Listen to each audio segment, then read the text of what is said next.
सुप्रभात दोस्तों, नए सूर्योदय के साथ आप सभी का स्वागत है। आशा करता हूं कि आप स्वस्थ होंगे, मदमस्त होंगे। आज आपको एक विशेष चीज दिखाने वाला हूं मैं। आपने घर तो बहुत से देखे होंगे, बहुत सुंदर सुंदर घर देखे होंगे, करोड़ों रुपए के, अरबों रुपए के, और इतने सुंदर सुंदर घर जिनको बनाने के लिए लोगों की जिंदगी निकल जाती है। लेकिन आज मैं आपको ऐसे घर दिखाने के लिए यहाँ पर लाया हूँ, और सुबह से मुझे वो देखने का सुअवसर मिल गया, तो मैं बोला आपको भी दिखाता हूँ। देखिए आप, सूर्योदय पीछे जो दिख रहे हैं ना, सूर्य निकल चुका है। और एक पक्षी होता है, मुझे उस पक्षी का नाम तो नहीं पता है। पक्षी के द्वारा इतने सुंदर सुंदर घर बनाए जाते हैं। आप पीछे देखिए,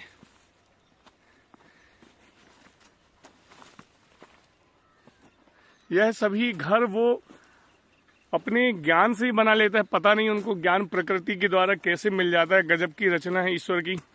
उनके ना हाथ होते हैं, ना उतनी शक्ति होती। छोटे छोटे से पक्षी होते हैं, छोटा सा पंख, छोटी सी चोंच, उससे ना जाने इतने सुंदर सुंदर घोंसले वो निर्माण कर लेते हैं। यही अतिशय है भाई।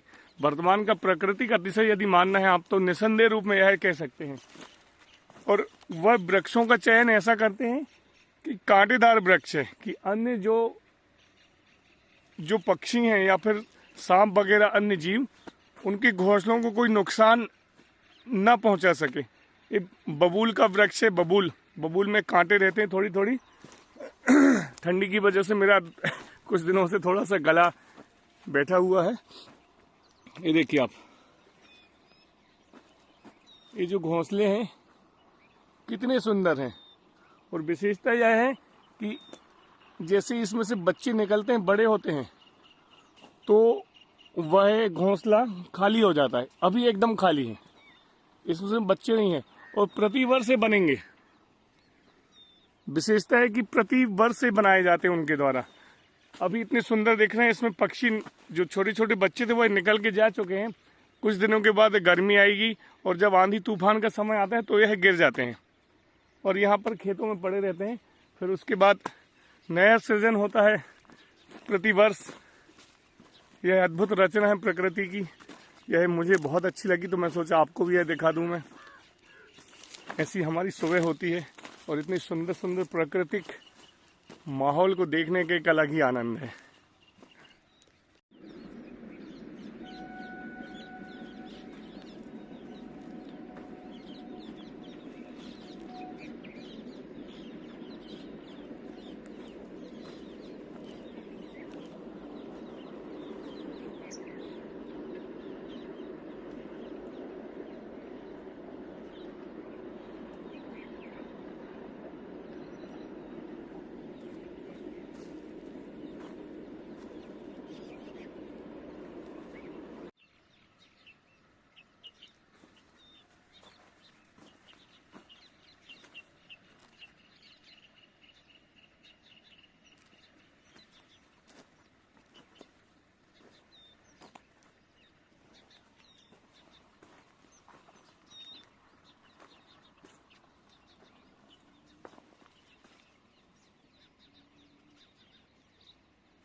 और हमारे यहाँ किसानों का खेती का कार्य भी फिर से आरंभ हो चुका है। जिन्होंने मक्का लगाया था, भुट्टा लगाया था, उनकी फसल कट के घर जा चुकी है। और अब जो अगली फसल आने वाली है, जिसको यहाँ रोपण किया जाएगा, जिसकी बोनी होगी, वह है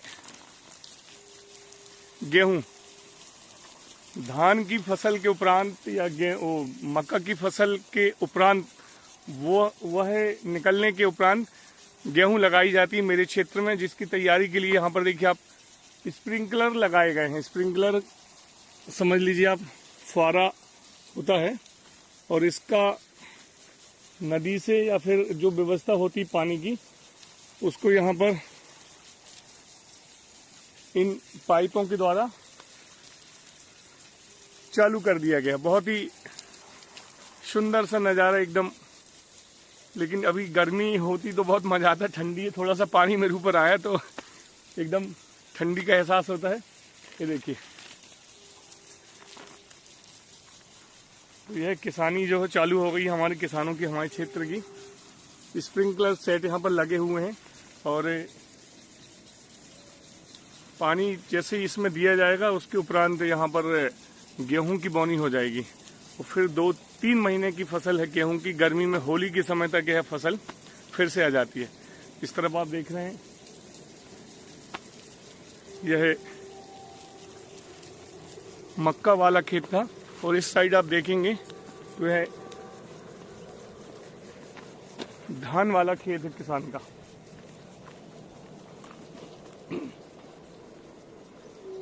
ये देखिए, ये धान वाला है। धान वाले में अभी पानी नहीं ले रहे हैं वो, और यहाँ जैसे मैंने आपको बताया स्प्रिंकलर लगा हुआ है, स्प्रिंकलर सेट।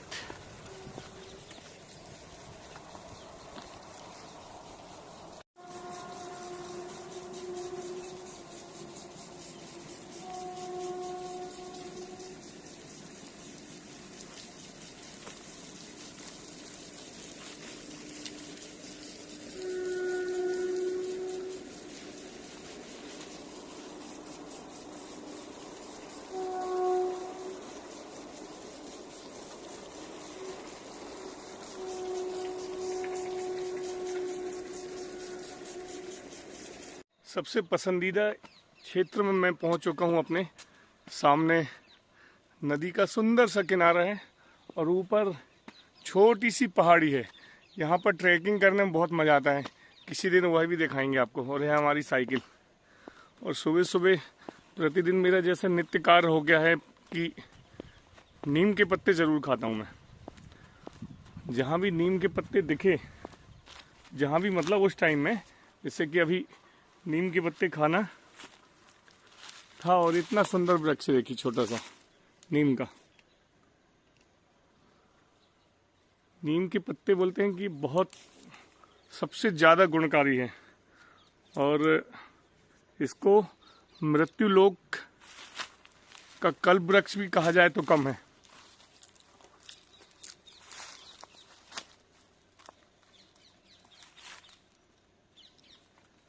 बहुत ही यहाँ पर जो वृक्ष है एकदम हरा है, एकदम मस्त पत्ते हैं इसके। और इस सीताफल का झाड़ लगा, आप देखिए, इसमें भी फल भी लगे हुए हैं कुछ कुछ, जैसे कि ये लगा हुआ फल,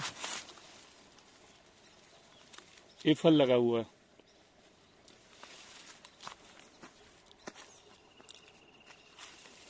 यह भी फल लगे हैं, देखिए यहाँ पे।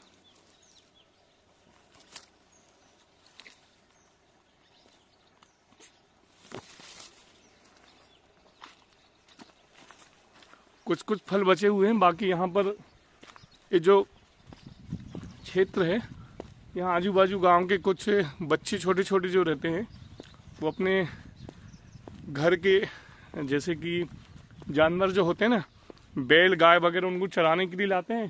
तो बेचारे तोड़ के खा पी लेते हैं, तो उनको अच्छा भी थोड़ा सा मिल जाता है, फ्री में मनोरंजन हो जाता है। ये नीम का वृक्ष, नीम के वृक्ष मुझे बहुत आकर्षित करते हैं। इसको कहते हैं, मैंने एक लेख पढ़ा था, उसमें लिखा था कि नीम का वृक्ष बोले यदि साधारण से नहीं मिलता तो वह सोने का जो तोला का जो रेट रहता है ना, उससे भी महंगा मिलता। इतने गुणकारी हैं यह नीम का वृक्ष। यह मान्यताओं का और थोड़ा सा डर वाला झाड़, इमली का झाड़, इसकी कहानी है। बन बन के बच्चे और हम लोग डर डर के बड़े हुए हैं। आपको मैं नीचे लेके चलता हूँ, नदी का वह किनारा सुंदर सा, जहाँ पर नदी में कमल खिले हुए हैं। और मैं किसी पार्टी का प्रचार नहीं कर रहा हूँ। तालाब में तो हमने देखे हैं, लेकिन नदी में कमल खिलना एक, मेरे हिसाब से तो, मेरे लिए तो बहुत थोड़ी सी अद्भुत घटना है। स्लिप होते होते बचे अभी भाई। ये पत्ते देखो कितने सुंदर हैं, पता नहीं किस चीज़ के पत्ते हैं, बहुत ही खूबसूरत पत्ते लगते हैं। देखिए यहाँ पे बहुत सुंदर पत्ते हैं। इनका कुछ विज्ञान में जो भी पत्ते बोलते हो, जो भी हो, बहुत सुंदर है। और इस जगह में बस है, बाकी हमारे क्षेत्र में और कहीं नहीं है। इतनी सी जगह में बसे पाए जा रहे हैं। और इन नदी के किनारे में मैं आ गया हूँ। वाह, तो नदी का एकदम सुंदर सा किनारा, नदी का किनारा हो, समुद्र का किनारा हो, जंगल का किनारा हो, बहुत ही सुंदर रहते हैं, आकर्षित करने वाले रहते हैं हमेशा। वो देख रहे हैं आप, वो अभी दिखाता हूँ आपको मैं पास से, वो कमल है। यहाँ भी एकदम पास में लगा है कमल भाई, देखिए आप, नदी में कमल, मैंने बोला था ना, ये देखिए नदी में कमल है। वहाँ पर लगे हुए हैं कमल, उधर उसके और आगे हैं, और एक जगह उधर दिख रहे हैं। 1 2 3 4 स्थलों पर यहाँ पर कमल लगे हुए हैं भाई, नदी में कमल। अद्भुत, बहुत विशेष बात है, विलक्षण बात है मेरे हिसाब से। और यह सुंदर सा वहाँ पर रोड है, वहाँ से उतर के मैं ऐसा आया हूँ एकदम। और ये जो जगह ऐसी दिख रही है, यहाँ पर गोबर बहुत पड़ा। गोबर का मतलब है कि आसपास के, जैसे मैंने बताया, यहाँ पर जानवरों को ऊपर चराते हैं और फिर यहाँ पानी पीने आते हैं। तो यहाँ का जो दोपहर का जब माहौल रहता है, जब वो पूरे पशु यहाँ पर पानी पीते हैं, बहुत बढ़िया लगता है, एकदम मस्त लगता है। उनके गले में जो घंटी की आवाज़ सुनाई देती है, उसका जो स्वर निकलता है, वह स्वर लहरी, बहुत मजा आती है वो चीज़। तो ऐसी भैया मेरी आज की ब्लॉगिंग आज यहाँ पर हो रही है। सबसे प्रिय जगह मेरी इतनी पास में है, मात्र 10 मिनट में साइकिल से यहाँ मैं पहुँच जाता हूँ। आज लगभग 10 किलोमीटर की मेरी साइकिलिंग होने वाली है। और इस साइकिलिंग में आज मैंने आपको कमल दिखाया, मुझे भी बहुत अच्छा लगता है कमल देखना नदी में।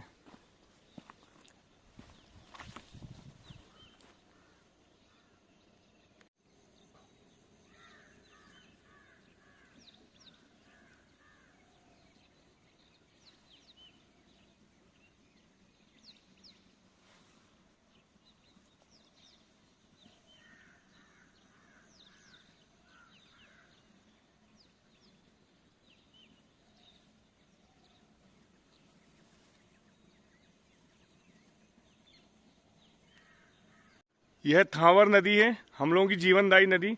और यही 3-4 किलोमीटर आगे जाके मेरे गांव में मिलती, समझ लीजिए गांव के बाजू से जाती है। और आपने अर्जुन की छाल का नाम तो बहुत सुना होगा, उसे यहाँ स्थानीय बोली में कोहा कहा जाता है। कोहा, यह मेरे पीछे जो वृक्ष दिख रहे हैं, यह वही वृक्ष हैं, कोहा के झाड़।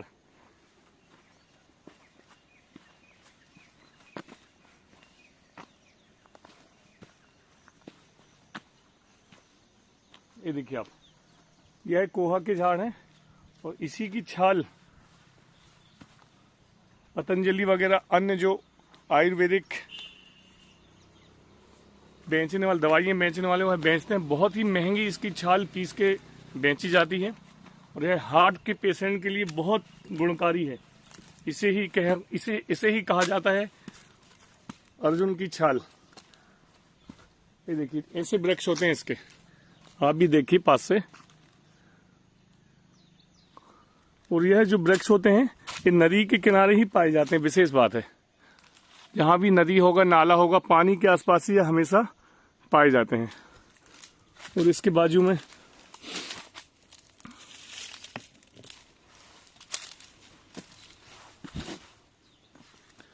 ये सीताफल का झाड़ देखिए आप, सीताफल दिख रहे हैं कहीं, 3-4 सीताफल तो लगे हुए हैं, पर कच्चे हैं, उनको तोड़ना पड़ता है।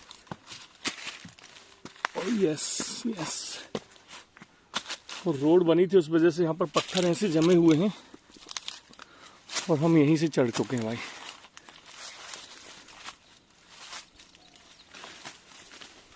ये सीताफल है, सभी कच्चे हैं, इनको पकाना पड़ेगा। ये देखिए, चलिए कोई बात नहीं। कैसी थी अपनी आज की ब्लॉगिंग? स्वस्थ रहिए आप, अपना ख्याल रखिए, और सुबह से आप भी निकल जाइए कहीं कहीं छोटे छोटे से ऐसे सुंदर सी जगह पर, ठीक है ना। मिलते हैं अगले ब्लॉग में फिर से।